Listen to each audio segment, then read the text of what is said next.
Binabaybay pa ng bagyong Basyang ang Philippine Sea pero patuloy makararanas ng mas mabigat na pagulan ang Caraga Region, Bohol at Katimugang Leyte bukas.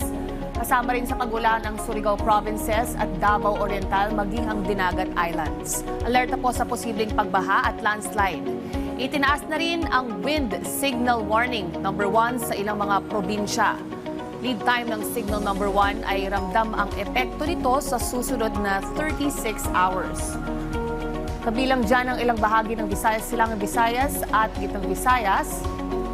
Kasama na rin ang ilang bahagi ng Mindanao, kabilang ang Caraga Region, Agusan Provinces at Camiguin, maging ang silangang bahagi ng Misamis Province at hilagang parte ng Davao Oriental.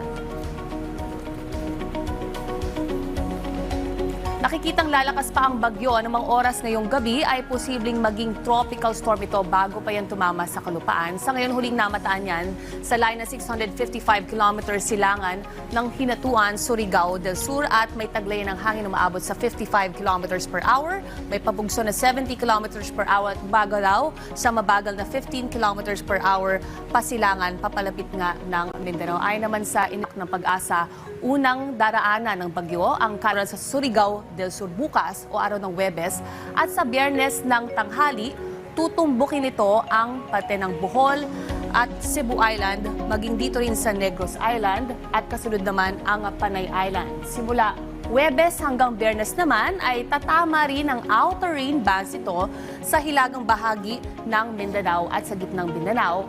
Silangang parte ng Visayas, kabilang dyan ng Leyte, at ilang bahagi ng Samar, Bicol Region at dito rin sa parte ng Mindoro Island.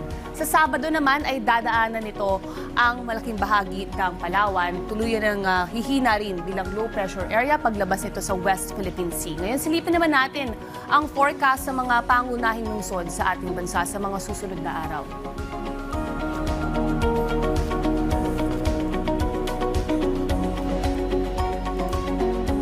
Keep safe at stay dry. Laging tandaan may tamang oras para sa bawat Pilipino. Panapanahon lang yan.